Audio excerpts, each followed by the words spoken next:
ముందు పైకి లేపు, ఆపై లోపల పెట్టు, ఒక్క చుక్క కూడా కింద పడనివ్వద్దు, అంతా ఖాళీ చేశాకే కామ్ బంద్ పెట్టు.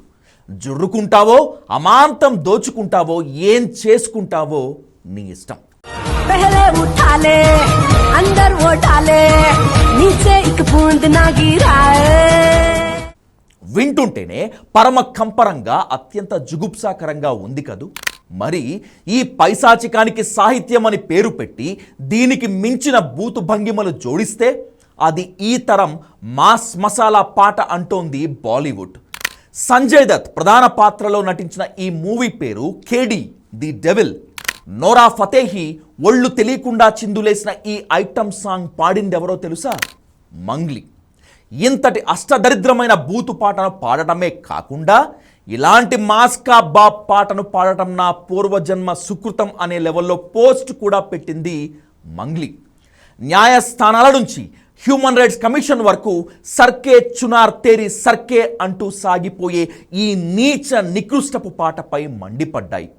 ఇది సాహిత్యమేమిటి, ఆ వెధవ యాంగిల్స్, నృత్య భంగిమలేంటి అంటూ ఫైర్ అయ్యాయి.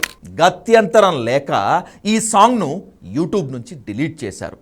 పిల్లి గుడ్డిదైతే ఎలక వచ్చి మూతి 36 వంకలు తిప్పిందన్నట్లుగా సెన్సార్ బోర్డు అనేది సరిగ్గా ఏడిచి చస్తే కోర్టులు కల్పించుకోవాల్సిన ఆగత్యం ఎందుకు?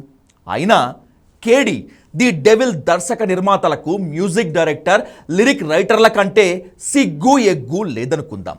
నీకేం పోయే కాలం వచ్చింది? ఇలా తయారయ్యావు.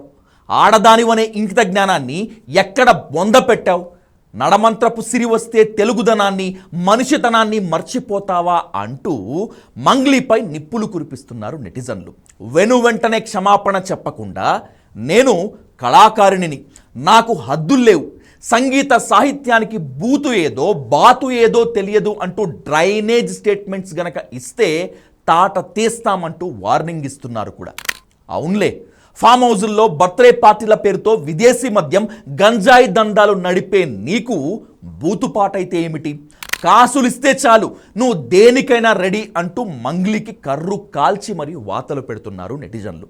సోషల్ మీడియాలో ఆడుకుంటున్నారని కాదు, కానీ నిజంగా నిజం మాట్లాడుకుంటే, నిజాయితీగా నిలదీస్తే డియర్ మంగ్లీ, ఆ బాలీవుడ్ మ్యూజిక్ డైరెక్టర్, లిరిక్ రైటర్ల కంటే సిగ్గు ఎగ్గు లేదనుకుందాం.